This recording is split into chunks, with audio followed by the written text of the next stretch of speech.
Muraho neza abakunzi ba Mirage TV show. Murakaza neza ibiganiro byacu aho tuvuga ku buzima busanzwe, urukundo n'imibanire ndetse tutibagiwe no guteza impano imbere ziri muri rubanda. Uyu munsi tugiye kuvuga ku myitwarire ushoboye kubona ku inshuti yawe bakuramo akarenge hakiri kare niba ushaka kubarira mu rukundo. Ubucuti ni ingenzi mu buzima bwacu bwa buri munsi. Ariko se ni ryari wamenya ko wowe inshuti batakikwitayeho kandi atanagishishikajwe nawe? Hari ibimenyetso agaragaza dukunda kwita red flags mu ndimi z'amahanga bishobora kukwereka ko umuntu mutakiri kumwe ndetse atanagishishikajwe no kubana nawe. Ibi ni ibintu biri ngombwa ko wamenya kugira ngo wirinde kubabara ndetse ukazakuramo n'ibikomere. Muri iki kiganiro giye kwibanda ku bimenyetso birindwi mu bishuti utagomba kwirengagiza udashaka kubabara cyangwa kwicwa n'agahinda mu rukundo. Ngiye baguteguriye iki kiganiro ngiye no kukikugezaho. Ni Mirage Official, reka tubane.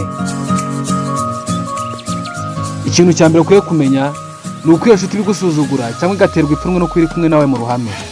Iyo umuntu akuvuga nawe imbere y'abandi cyangwa akaguca intege, si inshuti nyayo. Genzura neza niba inshuti muri kumwe idateye gutya, kuko nawe imeze bityo uzashiduka uri kubabara ndetse uri mu gahinda gakabije. Inshuti nyayo ikwirata mu bandi kandi ikifuza kuba muri kumwe igihe cyose. Iyo mpamvu ukwiye kugenzura niba inshuti muri kumwe atari indyarya. Ikintu cya kabiri, iyo nshuti uri kugereranya n'abandi kandi gukwena. Nta nshuti igomba kumvisha ko hari abandi bakuruta cyangwa utuzuye. Uko bimeze bityo ntabwo agukunda. Utazakurura ikiziriko nawe ihene yarariwe kera. Ikintu cya gatatu, iyi nshuti ntabwo yayishimira iterambere ryawe na rimwe. Iyo ugize ikintu ugeraho aho kugushimira cyangwa ngo unezeze, ahubwo we araceceka cyangwa mo kimwe akaguca intege. Iyo mpamvu ukwiye kugenzura niba inshuti muri kumwe ari umufatanyabikorwa wawe, ari umuntu ugushyigikira, ukuzuza mu buryo bw'ibitekerezo cyangwa mo kimwe akaguha n'ubufasha bugiye butandukanye. Ikintu cya kane ugomba kumenya ku inshuti imeze gutya ni uko wowe ushaka yuko ari wowe uharanira umubano wanyu, akaba ari wowe umuvugisha buri gihe, ukajya kumusura, akaba ari wowe umwitaho mu gihe cyose yagize ikibazo, ariko nyamara we ntiyite ku iterambere ryawe cyangwa mo kimwe ngo yite ku kibazo ufite. Nta n'abakeneye kumenya amakuru yawe mu gihe utamuvugishije.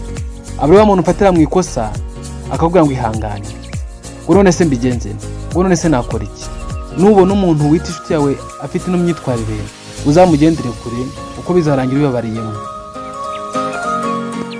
Ikintu cya gatanu ugomba kumenya, iyi nshuti kugira nk'aho uri igikoresho cyayo cyangwa umutabazi wawe igihe cyose. Inshuti nk'iyi igushaka ari uko hari icyo igukeneyeho gusa. Iyo ntacyo agukeneyeho ntaba akeneye kukuvugisha, yewe nta nibuka yuko muziranye.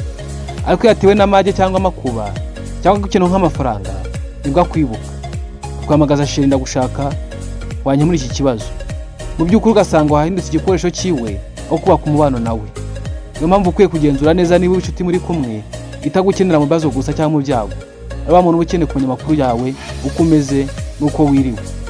Itondera abagushuka rero ko ari inshuti zawe, uko ubishashagirana byose zizahava. Ikintu cya gatandatu kikubwira umuntu umeze atyo, ahora akubwira amabanga y'abandi kandi agahora abanenga, ariko mu by'ukuri ntajya akubwira amabanga yiwe. Kandi buke yuko inshuti nyashuti ibika ibanga. Inshuti nyayo niyo ikubwira ibintu byayo, gahunda zayo ndetse n'uko imeze n'ibyitekereza kuzakora. Ariko umuntu ukuganiriza iby'abandi nuko baguhisha ibye. Kandi ikindi, hari igihe bagira ngo yumve ibitekerezo utanga kuri bo azabona uko aguteranya. Niyo mpamvu ugomba kwitondera umuntu ukubwira ibintu by'abandi kuko uba utazi intego yiwe n'icyo agamije. Ikintu cya karindwi nacyo cya nyuma, ntigufasha gukura cyangwa kwitinyuka. Inshuti nyayo igufasha gutera imbere, ntabwo ijya igusubiza inyuma cyangwa isuzugura ibitekerezo byawe.